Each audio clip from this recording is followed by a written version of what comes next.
Awesome. Star Wars, nothing but Star Wars. Yeah, that's definitely making it in.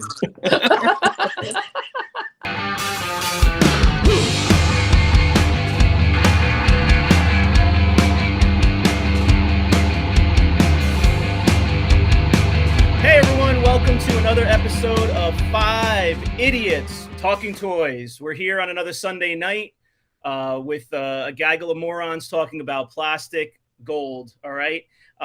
Thanks for joining us tonight. Please subscribe to our channel so that you can be notified when we have a new episode that premieres every Sunday night at 9 p.m. Eastern Time.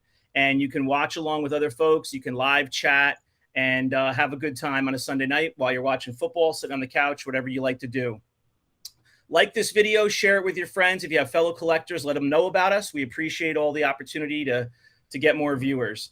Tonight is our first episode of a new series called Collector's Corner. We're going to feature a collector like ourselves and talk to them about what they like to collect, see what they have in their collection, and we're going to kick it off tonight. John Walden, who do we have tonight? How are you doing? Glad to see you. Hey, Shane. How's it going? Doing pretty good. Ready for this first collector spotlight tonight that we have. Coming all the way from Saskatchewan, the Great White North, is Xenofon Gargatzidis. Is that right? Gargatzidis? You got it, man. Awesome. Right. Awesome. What's up, man? What's up? Thanks for coming on. Thank you so much. Hey, glad to have you, Zen. Thank you. Good to meet you, Zen. First time talking. Pleasure to meet you too, Brandon. Yeah, we're glad to have you here. You're the first collector on the Collector's Corner, so appreciate you joining us. Really looking forward to seeing what you have and hearing about it. Cool. John, where do we want to start? I guess we'll start with what was the first seed of your collection bug, I guess you could say. What got you started collecting? And have you been collecting like a long time, like from childhood on, or let's go ahead and start with that. Well, definitely, yeah. I started collecting probably when I was born 71 in Regina, Saskatchewan, Canada, and I started like getting interested in toys, I think when I was about 7 years old. I started getting into like Fisher Price and stuff like that, and like play molds. And then from there, it literally started like Battlestar Galactica, Buck Rogers, like all that stuff, Masters of the Universe. And then Star Wars happened, and then it was all over. Then it was Star Wars. and then that pretty much ended it for, I don't know, about 5-6 years. I was just diehard Star Wars collector. And, we got like lots of stores. We had lots of stores here like Kresge's and Buy Right and Woolco. And they would have tons of Star Wars. They had a lot of Stormtroopers, the original 12 and stuff, and vinyl cape Jawas, which was one of my favorite things. And I collected a lot of those. So yeah, you I talked to you at a earlier. liquor store? Because those all sound like liquor stores to me. What were those names again? Kresge's, liquor Woolco, store, liquor store. Oh, Chris, and then Buy Right. Buy Right is definitely a liquor store. They're basically like shopping stores, and then Buy Right is a drugstore. Was a drugstore. All right. Yeah, Kresge's became Kmart. Kmart, you got it. Yeah, the Kresge family started Kmart. Oh, yeah, you guys are so old. Yep, I'm right? pulling the Scotty in these days. Whenever they ask for my ID, I always point to my beard. Right here's my ID. How old do you think I am? Zen, you're 50? Yes, I just turned 50 August the 5th. Damn, you look good. Thanks, man. I shouldn't. 30 years of touring pretty much threw me down, but What were you touring for? I used to tour like music. I used to like be a stage tech, roadie, and sound man, and played music for many, many decades. Oh wow, nice. He was actually part of like a lot of really well-known bands that me and you used to listen to. Oh really? Yeah. Nice. Yeah, who are some of the man, bands that you worked for? Lots of different ones. I worked for SNFU, an old punk rock band from back in the day, and they were a band from Edmonton. And my band, Mrs. Fenson, and then we would do shows, and they would come to town. I'd see their show, and then we'd do shows with their other band, Wheat Chiefs, and then we became friends. Early 90s, they asked me to go on a tour. And then from there, we just started doing little tours here and there. And then I went on a big SNFU tour down to the States. And then from there, it was just basically like working like different festivals, Edge Fest, Lilith Fairs, and then just getting jobs with certain like bands and just touring with them. Nice. Yeah, man. Like lots, like I've done like different, like, you know, touring shows with like, you know, like Edge Fest had bands like Green Day and all sorts of that. Like some of the bands that we played with when we were playing music and when we were younger, when they'd come to town as well. So you all become friends, and then you get that connection down in the States, which gave you more work. Yeah. Yeah. And more toys to buy. There you go. Because I always collected while I was on tour. It was terrible. I'd bring home like tons of stuff and records and all sorts of stuff. You ever go hunting for toys on tour, like at different stores? Oh yeah. They'd be like, okay, we got how many hours? Okay, see ya. And then I'd head out, go looking. Flea markets, really good places where we found like stuff would be like just hole in the wall, like pawn shops and stuff. That was back in the day. It was so cheap, so you could get stuff so cheap. So you had to figure out where to go, which is a little bit of a hurdle when you're in a new place, but you did have maybe some advantage over folks who didn't travel as much because you had a chance to look at different places rather than visiting the same 3 or 4, you know, shops that don't change their inventory that much. You could find some gems, I'm sure. Yeah, like there was definitely a couple. Like I found most of my Masters of the Universe stuff on tour. Yeah. Yeah. Did you? Did you like switch over to Masters of the Universe after Star Wars, or was that something? Yeah, I kind of like just kept going with whatever was coming out. You know what I mean? Anything new that came out, like I got into Teenage Mutant Ninja Turtles, Bucky O'Hare, Thundercats, Battle Beasts, Transformers. Transformers, yes, but I got so frustrated with Transformers because I could never ever like put them back. One thing would happen and I'd screw one up and I'd break it, and I just was like, screw this. Even though they're cool. Zen, what was the story you told me about the you had a bunch of vinyl Cape Jawas and your mother, I think, sold them? Oh yeah. So like I started hardcore collecting about like Star Wars, vintage Star Wars about 2 years ago. My friend from back then spiked like he kind of piqued my interest in it, and I started like getting back into it and thinking, oh, maybe I'll go check some stuff at my place. So I started going and talking to my mom and going, hey, you know, and she goes, oh, well, you know, there is some boxes down there. And there was like literally 200 boxes. I was just like, I don't know. She's like, yeah, there's some boxes.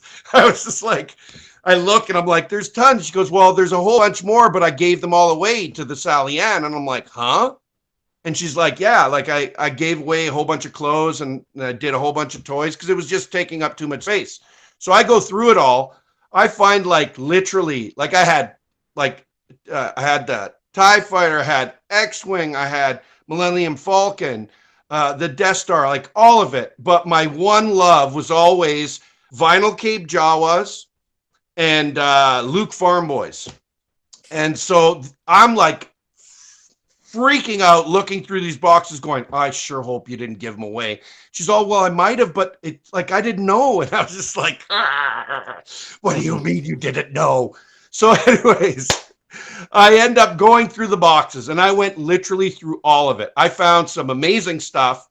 and nostalgia from back in the day. But I found like literally 2 of my vinyl cape Jawas with no capes, with pews, and then like 3 really like messed up Luke Farm Boys and Stormtroopers. But I went through like probably for 2 hours, just trying to find even one cape torn or something. Because I had literally, like, I collected like maybe anywhere from like 14 to 20. I can't remember how many I had, but I had a lot. Whoa. And I remember I'd get them with my paper route money, because I had a paper route. So every time I'd get my check, I'd go and buy Star Wars. But so anyways, I asked my mom, and she goes, oh my God, I think I might have, she goes, did you have it in like a rust colored big, looked like a Tonka truck? And I'm like, are you serious? Like this difference? She's like, yes, I think I gave it away. And I swear to God, whoever got that literally will open it up and get Jawas, C-3POs, and R2-D2s, all of them gone. And I only found 2 of them without anything. Like the coup matches up. They're the ones that I had from childhood. But other than that, yeah, she gave them away to Sally Ann. Now, what's Sally Ann? Is that like a Salvation Army? That's like our Salvation Army. Okay. What's her address?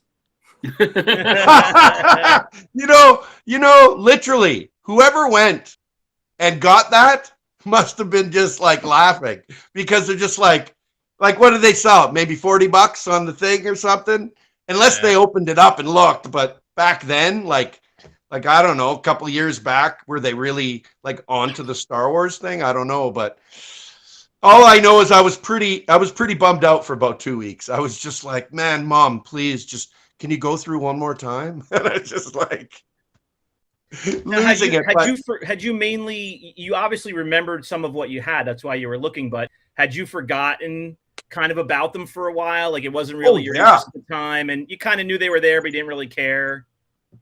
Well, yeah, because I wasn't really peaked. I was like collecting other stuff. Like I like collectibles as well. Like I collect like Mexican Bandito black velvet paintings, and I was getting into that and records again.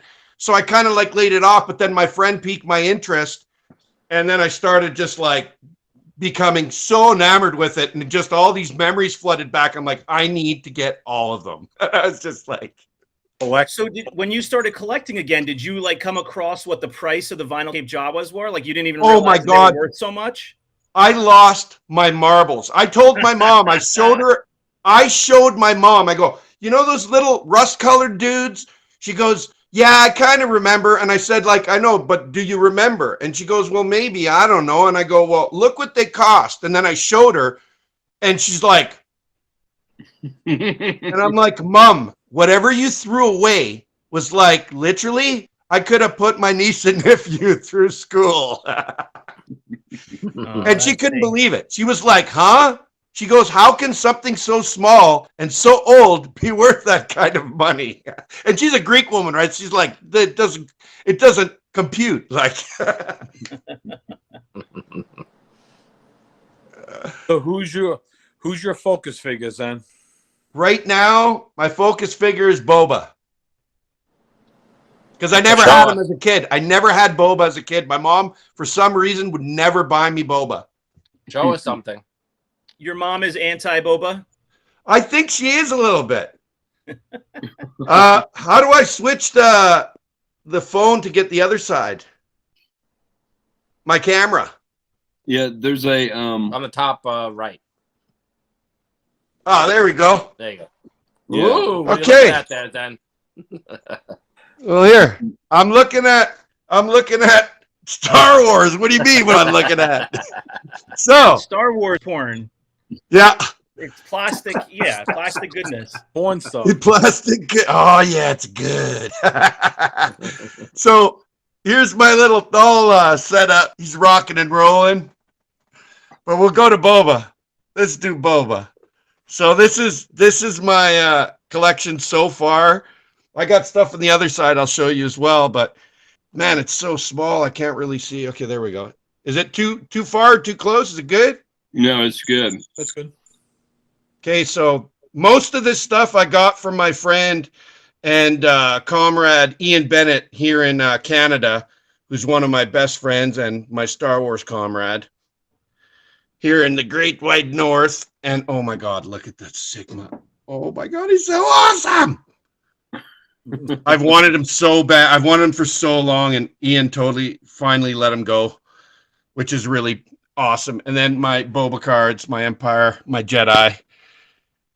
I got those ones from Ian, and I got that one from Eric Schweitzer and James, because I do. That's kind of how I met Eric too. Was through the Imperial Commissary. We just became friends, and then I ended up helping him, working and doing auctions with him, and we became good friends. So I'm super pumped about that. And so here's another little part of my collection. Should I just go through my collection a bit? Yeah, Sure.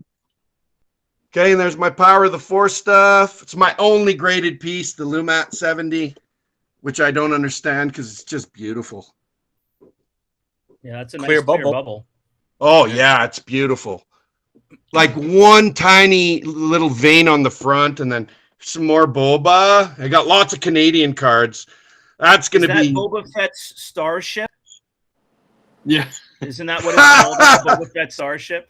That is the Slave One because of the Oh, slave yeah. circuitry, my friend. Slave circuitry. Nothing Look to at do with that. human slavery. Hold on. Okay, so I'm on a stick here. So here's some other of my collection. My Stormtrooper 21 back. My Uggy in the back. He's getting no love. I gotta fix that. But there's my childhood pieces. Look at those. Nice. Nice. So those are my like I just messed them up so bad. But man, when I found those, I was like literally so happy. So there's a little more of my collection there. And that guy right there, there's one of the one in the middle is where are we? One in the middle is my vinyl cape. And then the other one right there is a vinyl cape, but I put a cloth cape on him. But those are both from my childhood. Mm. Yeah. It's cool you still have them. Oh man, I'm so pumped about it. I still have like some of my masters and all that, but it's still packed up. I just got a double wide detail if I'm going to set it up. So there's Hoth, baby, on the Great Plains of the Tundra. There's the Ugnaught figure of the week for the Icy. Nice. Yeah, and I love my custom squid X that Ian made for me. Yeah, the majority of my collection I've got like literally from the IC and from my friend Ian Bennett and Eric Schweitzer. Literally, they've like so many things. So here we go. Here's my 17.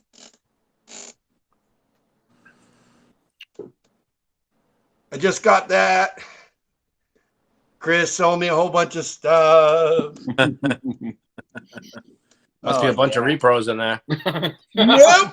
No repros, man. A lot of butt rub. Actually, it's not true. I have a couple placeholders because I just can't afford $300 for a piece of plastic. Pew. Yeah, But Chris told us that he just sold a bunch to Zen and that he's taking his family on vacation. No doubt. It's going to be a good vacation. So there's my 17 display.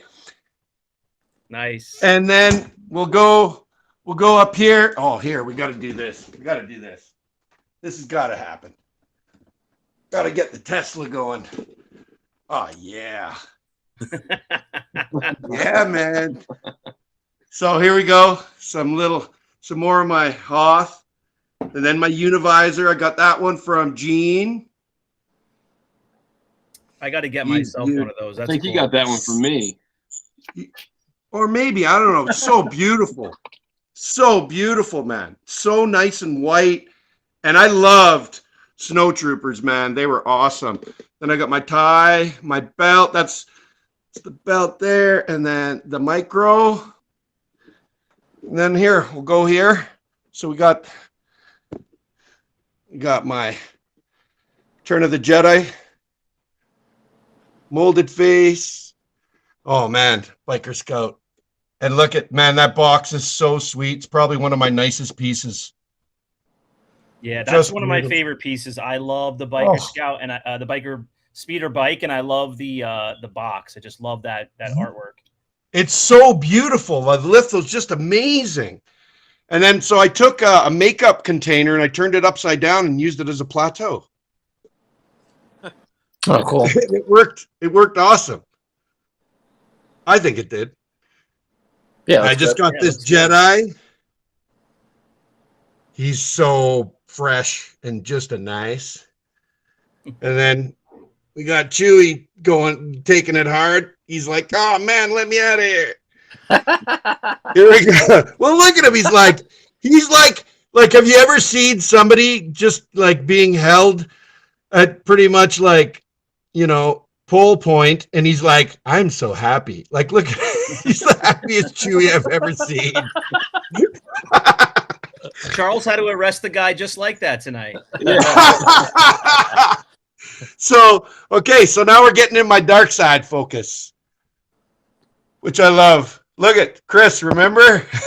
Oh, I remember. Yeah. This is actually one of Zen's favorite pieces. He's been looking for this one for years.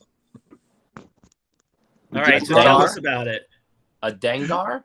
Yeah. No, just the zombie Dengar. Look at him. He's like turned like green and yellow. No. And I love it. I love how it's contrasted against it. I think he's underrated. He's deadly. He got the Dengar in like a couple of weeks ago, and he sent me a picture, and he's like, "I've been looking for this variant forever." And I'm like, "Zen, that's not a variant. That's the greatest." I didn't say it was a variant. I know. And then he said, "Well, it's not a variant." He goes, "But I wanted a beat up looking one so bad." Isn't now I got him. Toxic Limbs Dengar. Exactly. I definitely want a Bosk too, man. Do I love those? But so here's some more of it here. I got a lot of these graded from Fabian and from Eric Schweitzer. And here we go. That's hopefully a nice one day I can all the Empire figures, all the you got a nice little army going there. I like that. Yeah, man. I never used to like it a lot. I used to always like the good guys, but now I'm all like, man, let's get Death Star, man, in here. I'm not one who's real big on the army building and like seeing 50 of the same figure, even if it's like a troop builder figure, but I really love how you have it set up there where it's almost like a Empire, meeting room or something, but you got a mix of all the different characters. What I really want to do is completely like fill it up to the top with the graded stuff all the way around the side too, and then just a sea of red ERGs. That's what I need now. So I'm trying that'll be like the box of the Imperial shuttle, right? Like it's got totally. That's hilarious. So here's some more of the Return of the Jedi stuff. I have some of my graded pieces there. My gold snag. Oh, he's getting. That's a nice prune fish. Yeah, that prune's looking good. He's almost as nice as my Lobot. Where's that? Where's that Lobot? He's coming. So there's my Rebo, which I love so much. I love that display. That's cool.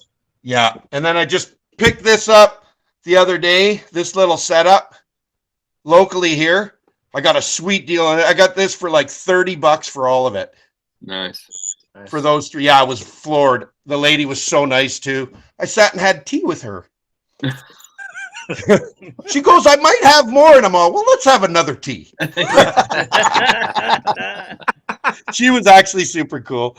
She was so happy that I was so happy about it. So I picked up that Canadian Play-Doh.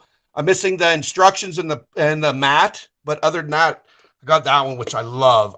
I love that litho. Like, look at that. If that doesn't take you back, I don't know what does. All right, so if anybody has the instructions in the mat to Canadian Play-Doh, comment below. Yeah, totally. Bring it. And then I kind of set this up too. So this is my Dagobah, which I love so much. And I kind of use like, this is like Jake the Snake. That's his snake. So I added it to Dagobah. And then this one's Medusa snake down there from Dungeons and Dragons. That's another thing I collect too, is Dungeons and Dragons. And I found some of my childhood ones. Some really nice Obi and Dart there. And then here we'll go over here. Got some Macarinos there. Macarena. All Boba. All Boba. And then over here got a little Gammy, little Canadian Rancor. Go up a little bit higher for us. Sorry, man. There you go. Really nice cards too. Nice. Yeah, and then we got my Canadian Debo and my Leia. Love you. Long time. Everybody loves Leia Poncho, Endor Leia, right? I mean, everybody loves that figure. Yeah. I feel like everybody's got one, or a couple, or a mock, or what. Her mocks are just everywhere. Everyone. They're beautiful, and they're not like one of the cheaper mocks. Like everybody has one, everybody wants to buy one. That they have good value. Yeah, of course. Here, let me move this. Especially clear bubble ones too. Yeah. Exactly. So here's some more of my Boba Focus, the electronic Boba with on, and then this is a custom 12-inch Fett that Ian Bennett created. With all the stuff is homemade, all the accessories, including that gun, which is made out of clay. Wow. Nice. Yeah, man. He's so awesome at making customs. Wow. It's awesome. So here's my prize. Like, I've been wanting this my whole life, and Ian Bennett did me a solid and let it go to me. My mailer. And it's Canadian mailer, so I'm so happy. Nice. Yeah, I love it so much.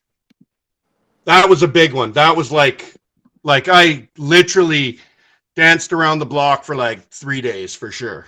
It has you have a really nice mix of acrylic and loose stuff in there. I mean, it's nice that it's all behind glass and you've got it really nicely displayed, but that's a really nice mix of different items and different ways to display them. Oh, right on. Thanks, man. Yeah, no, I kind of I change them all the time. Because I feel like it's like, it's nice that they're there and they look cool, but it's like every once in a while you just want to keep changing it up just to keep it exciting,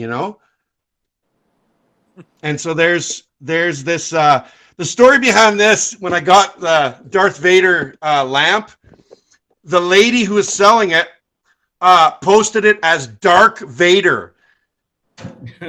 So what I do to find stuff is I do typos.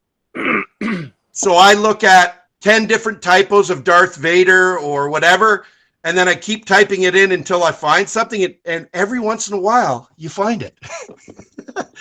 So Dark Vader came home. And then I just got that. That's the Canadian. That's a Canadian remote control. I don't know if it works. Just kidding. It works. Oh, I don't have the antenna on it. So here we go. There's my Canadian. I know. ADD kicking in. So right here we have, this is my Canadian Leia 12-back B, unpunched. It is my pride and joy. It is so nice.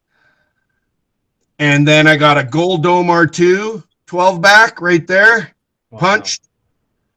But it's like, I put it in the sun again because I was kind of confused. I'm like, it's got to be degradation. And I look and I go out and man, it's so gold. And I love that. I love R2. Who doesn't love R2, right? And so here we go.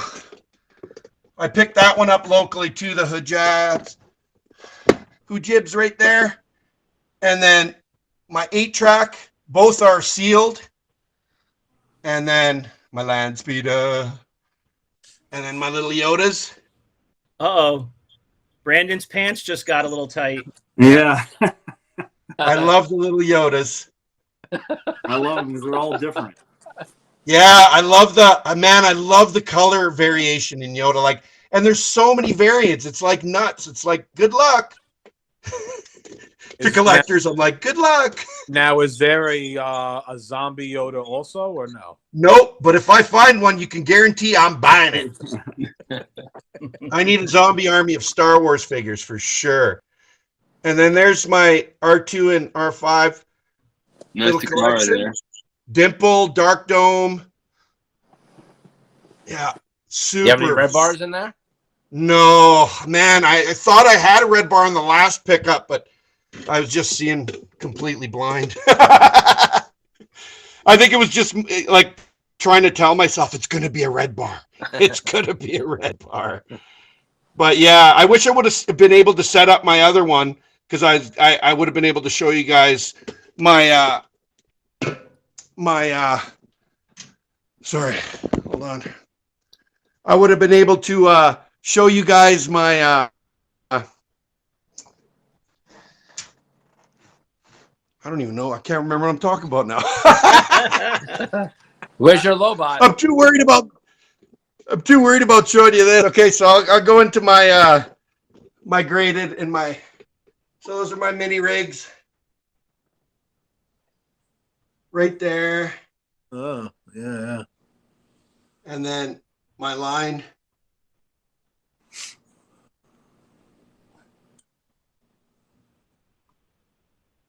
More of my graded. What is that Yoda above right there? Is that an Apple head Yoda? Or what? It looks like it, doesn't it? Yeah. Looks like it. Very cool. Yeah, he's cool. So right here, I left the spot because I got a blue saber coming from Eric in a little while, so I had to open up a spot for him. And I'm so happy because I love Luke Jedi, one of my favorite figures. And of course, where do you start your graded at? I like usually 75 plus and above, but I try to get 85s. Okay. You know, I try to get 85s. I want museum quality if I'm going to get graded, you know? Yeah. He always, he always looks like he's about to float away. That's like my he guy. does, doesn't he? Like he looks like he's going to float away. Wally World. It's a drop. Nice gold on these ones. So are you going to try and get a full... Oh, my God. Look at Charles! Look at Charles! You wasted your money on that? No, that one was almost free. No, just kidding. One day I will smash him on the street. Good. Video it. Oh, I'll video it all right. I'm gonna make it live on Facebook. I'm gonna paint a Yankees hat on one of them and send it to Charles. I gotta find one of those miniature ones. So here we go, finishing up here. I really wish I had some of my other lines so I could show you what I have. I collect Stranger Things, Game of Thrones, Legacy, and HBO exclusive stuff. And Stranger Things. I love Stranger Things. They're you do any of the reactions? I actually love them too. I don't have any yet though. I actually have some reaction. Here's a piece that I got, a hand sketch piece from Masters of the Universe by John. It's John Lemon right there. He's the artist. So I just picked that up a little while ago. I got that super, super cheap. I couldn't believe it. Nice. And then my little Orko. That's the reaction. But yeah, so that's a little bit of my collection there. Woo! That's a lot of your collection. Yeah. Well, I have a ton more. Like I got lots of boxes open that I need to open still. But I have like my Masters.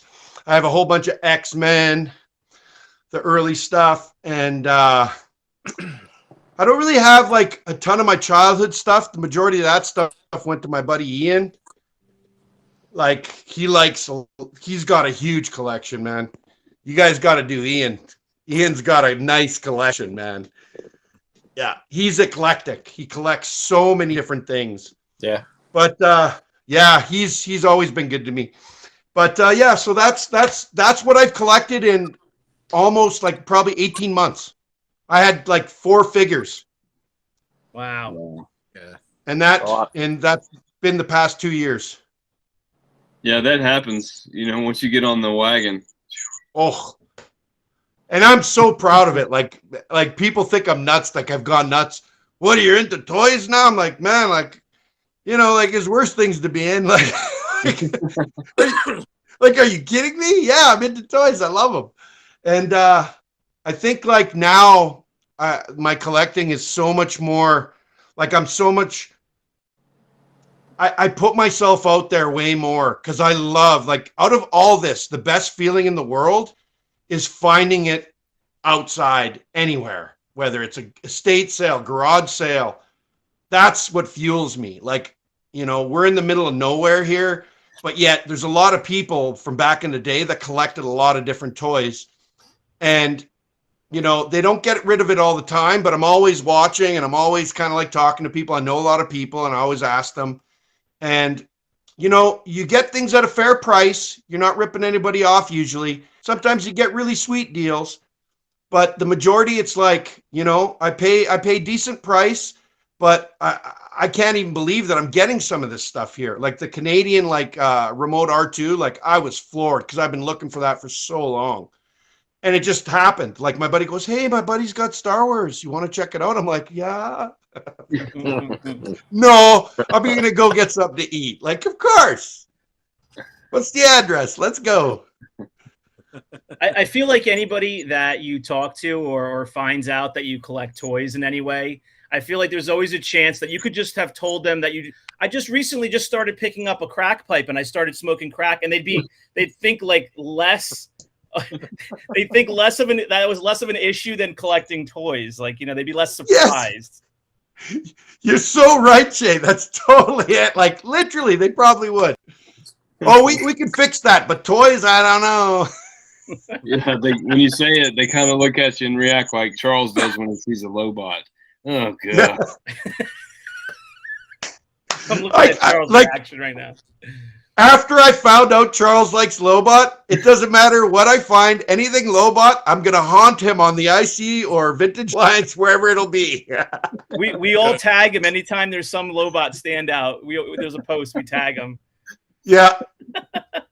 Oh, man, that's too funny. Because, like, as soon as I sent him this diagram that I found, and I almost pissed my pants when I saw it. And I think Charles saw it, but, man, it was I saw it. Oh, man, I was just like, he needs to see this because he's totally going to be okay with it. The biggest headache ever when you got a Lobot. Too funny. Really though, let's be honest. Lobot is really just not deadly. Like Michael Chiklis as a figure. Yeah. Like, am I wrong? There's a figure whose nickname is short for lobotomy. I mean, there's nothing good about it. Totally. Mr. Lobato. Oh, man, is that funny. So what else you got for me? Hey, Zen, what percentage of stuff do you find up there is American? Or is it all Canadian?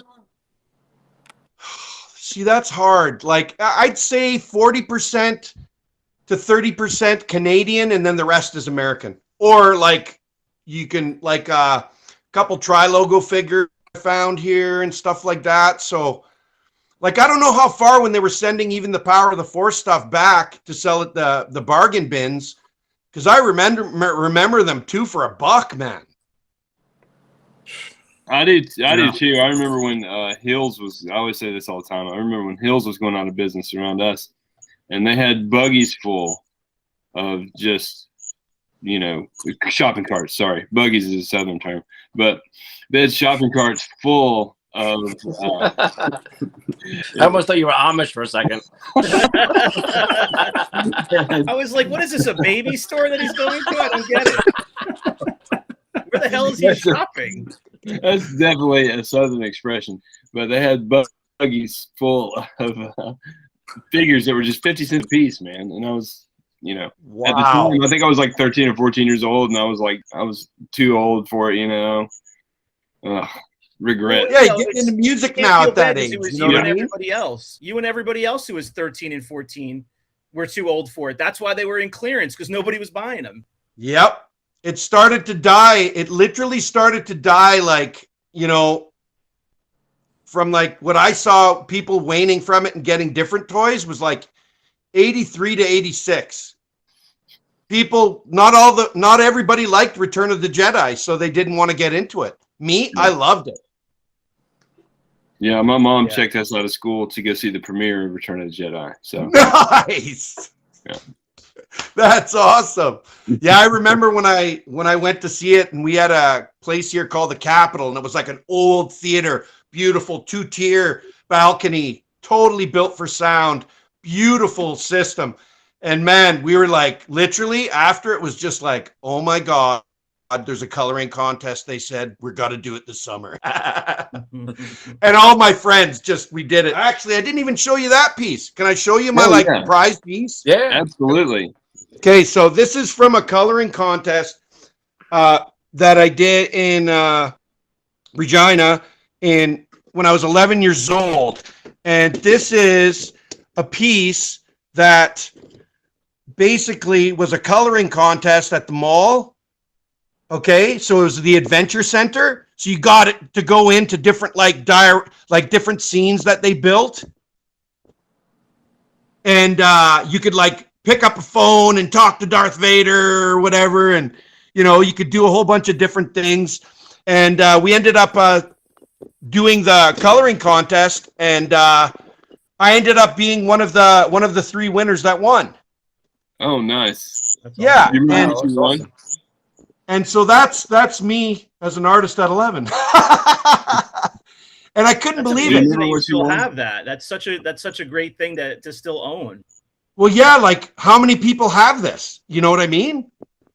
Like Adventure Center was all over the States too, but I don't know how many people would have kept this, because for us, you could mail it in or whatever, but we handed it in, and then people who won, we just got it sent back to us. And then they saw your name on there, and they're like, "This is a fake person. This isn't real."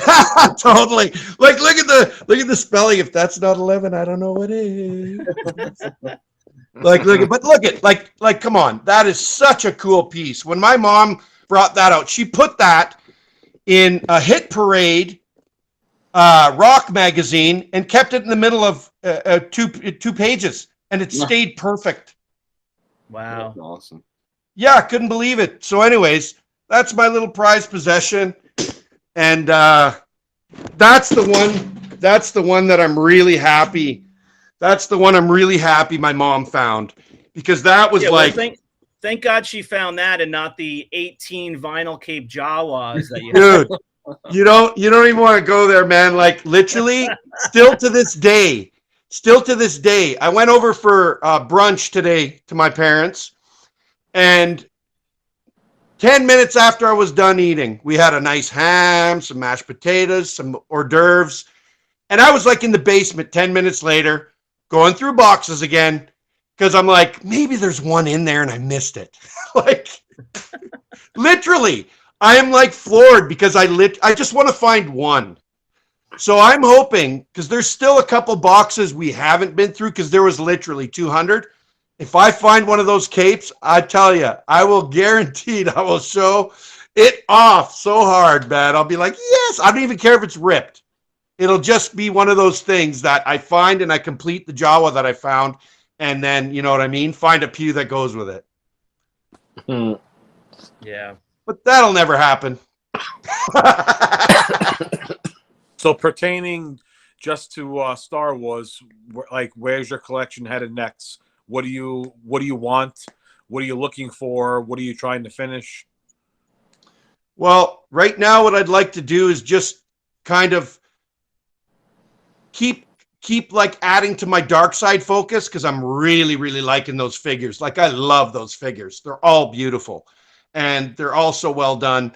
I love Gunners, but I just can't afford literally, 400 US to, after the conversion, it's like huge money for me. So I can't really collect them with pews, but I like collecting them. I think Gunners are one that I really like, but I love the ERGs. So I think Dark Side, Focus, and my Boba.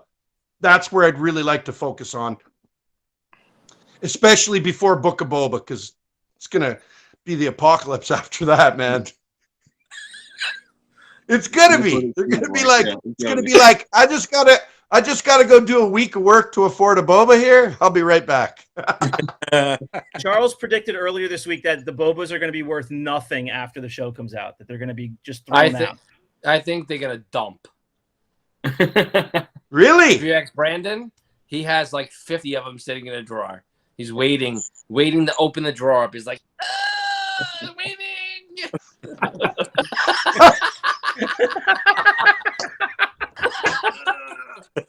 It's so painful. It's painful to get rid of them. Oh, this has been such a good night, man. I'm so happy. What do you think, Zen? What do you think's going to happen? Do you think they're going to triple in price?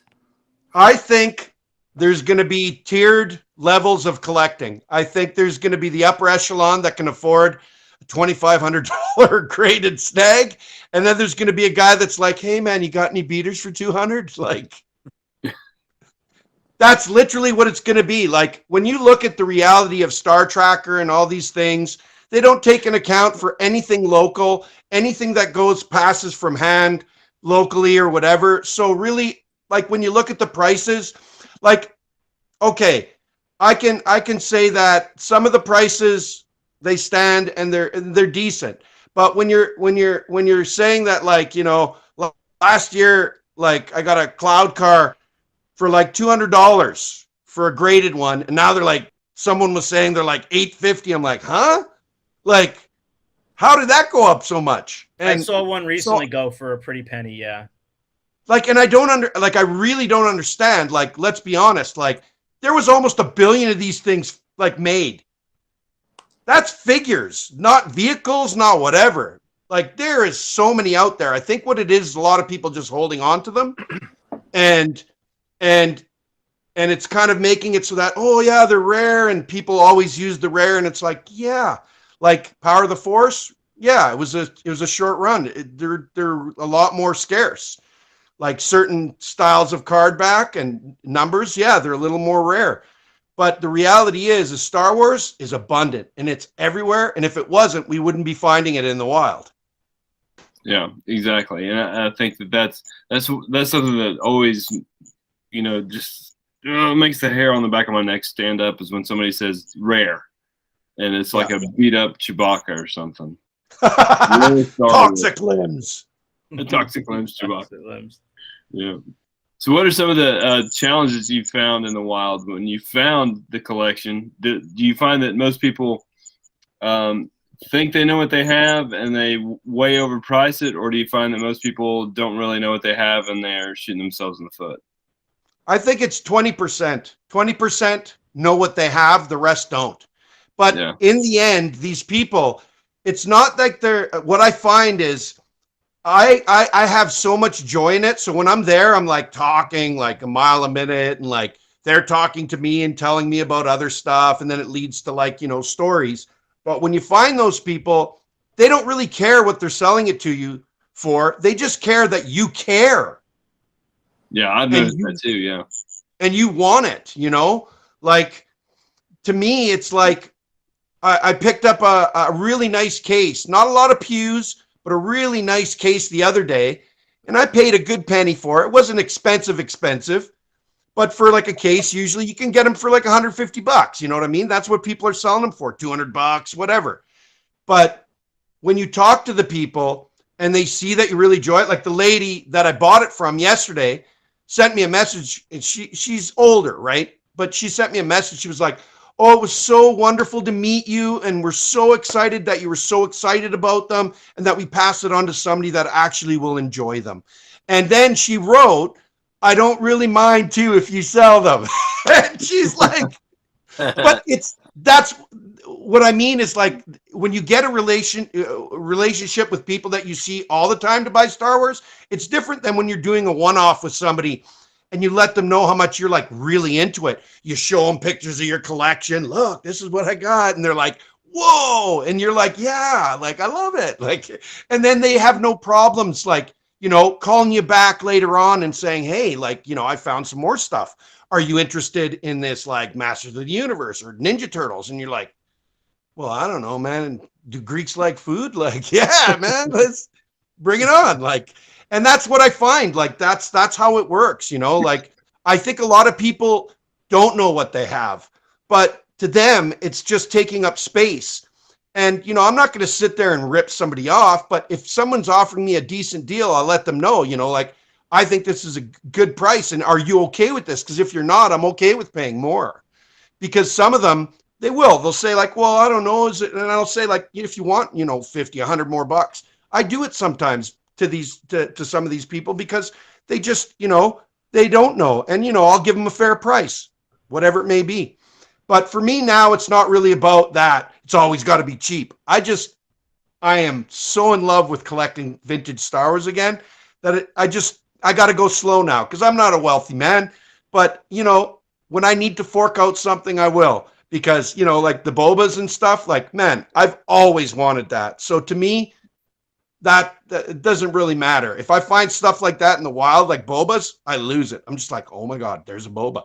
Ooh, like, because I love them so much, right? But yeah, I think it's just to that one thing where, you know, a lot of people don't know what they have, but to people like us who collect, to us, it's like both sides, right? It's collecting and then reselling to collect stuff that you want and then get rid of stuff to get something you need and whatever.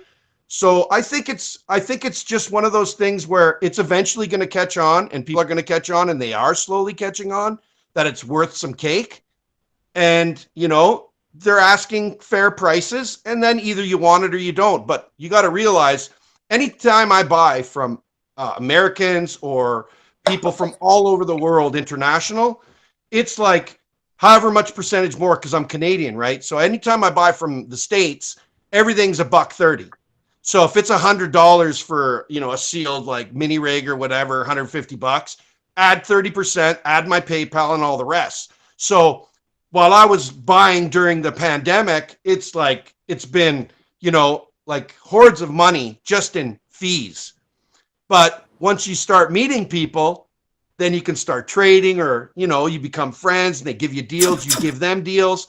And that's the most important thing of how awesome the community really is when you do find that niche group of people who actually get, you know, and all that stuff. Like they care that they get together and they help each other. And I know you guys do it probably all the time.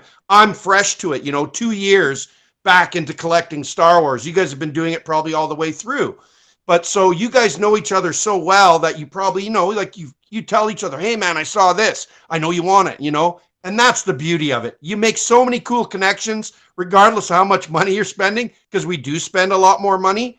And we don't care about the shipping. Everybody always thinks it's about like, oh, man, he was crying about 20. I go, like, are you kidding me? You want to see my bills for how much shipping costs from some places in the States? It's a lot, but I don't care because I want it. And in the end, you're hoping that the money you spent for delivery in a year, you'll be able to sell it for that so you don't lose anything. Because to me, now it's not really about money. Sure, maybe later on I'll sell some pieces to make some money to buy something, but I think it's just it's that little bit of it. Nice, Yeah. nice. And Well, the group of us here are mainly Star Wars collectors. I think there might be some other things in some of our collections, but in hearing you talk, you know, as a kid, I went from Star Wars to Transformers, you know, big time, had a bunch of them, went to He-Man and just had like pretty much everything. Some G.I. Joe sprinkled in there. And then on to, you know, later elementary school, I was nuts with Ninja Turtles. Ninja Turtles have had a big comeback for a bunch of years now, I feel like, because of the media that's been out, movies and whatnot. it seems like Masters of the Universe is having a huge revival the last, I don't know, what is it, 2 years? They've got the new show on Netflix. Just to give a little flavor of some non-Star Wars into the show, what have you been doing with Masters and Ninja Turtles lately? What's hot right now? What have you been looking for? That kind of stuff. I'm right now, what I'm looking for is to complete the run of loose figures again. So I've been like hunting the wild because they're so elevated in price right now. And here in Regina, where I am, there's a lot of Masters of the Universe. Like the collection I've got, like I had Grayskull, Eternia, all the figs, and a lot of the vehicles. I still have a lot. Most of them, like I said, are boxed up because I need to get more displays, right? Like my whole living room is like a museum now. So I think it's like, I really want to finish the Motu line. At first I was kind of thinking maybe I'll sell it and just get out of it. But now that I've gotten back into like, I'm hardcore into the plastic again, it's like, I'm like, I don't know, maybe I want to rebuild it. You know what I mean? Like maybe I do want to rebuild it. Maybe I want to start collecting Ninja Turtles again. I had a huge Ninja Turtles collection.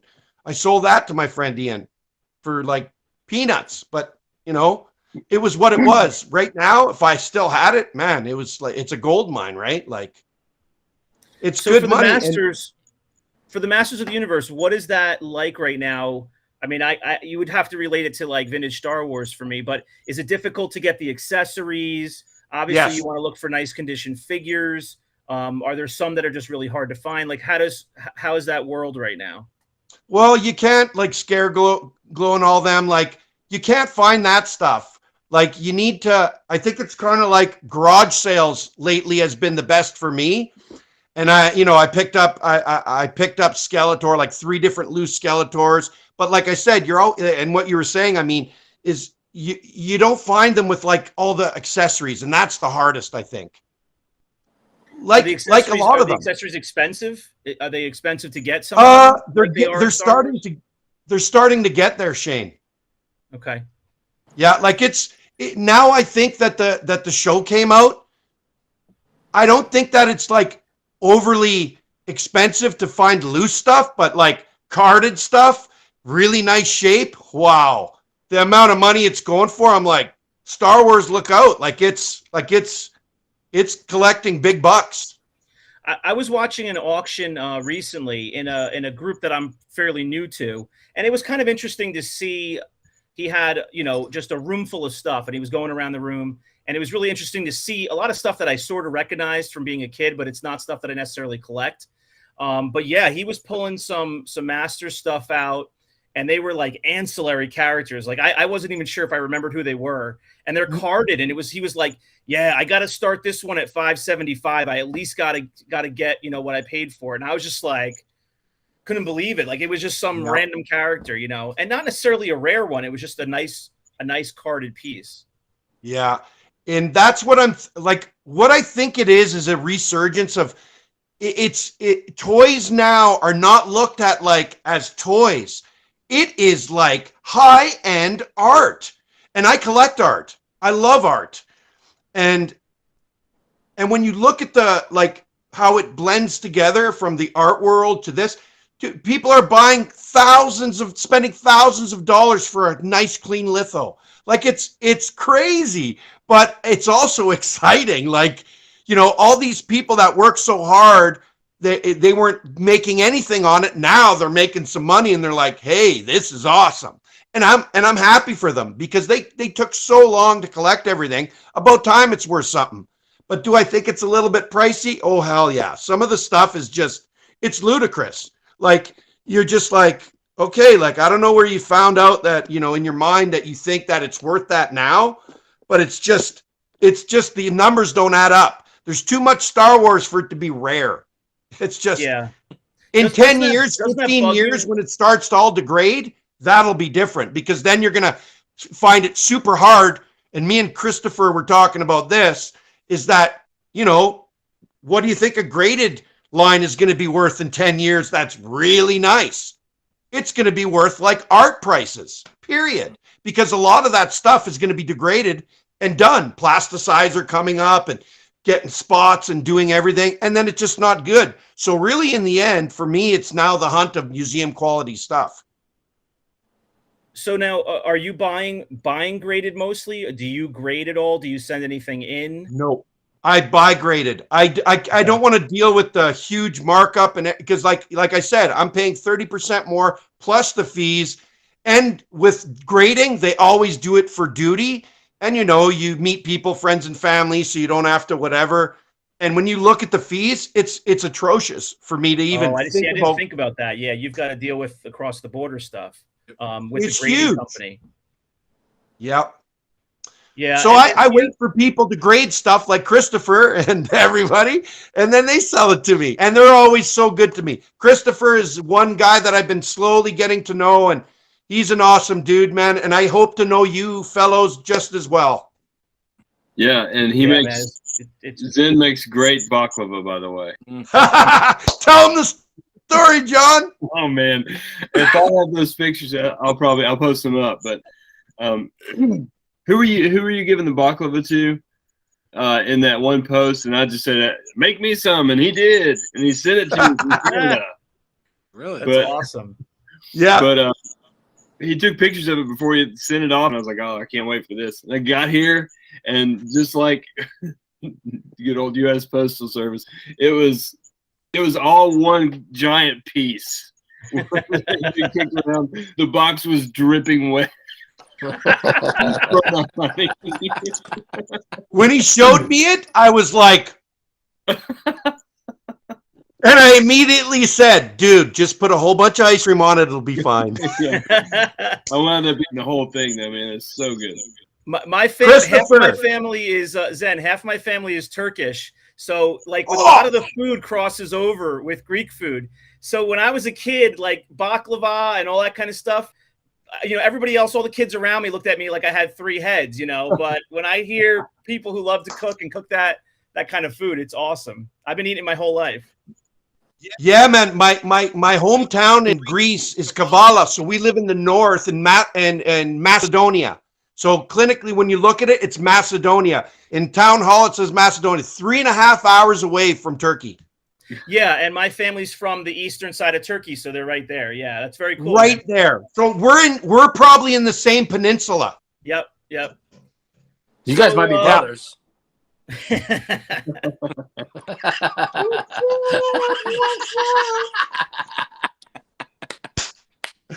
But yeah, you know what we need to do is be like talking to our friends up there and going, yo, man, what's up with the uze?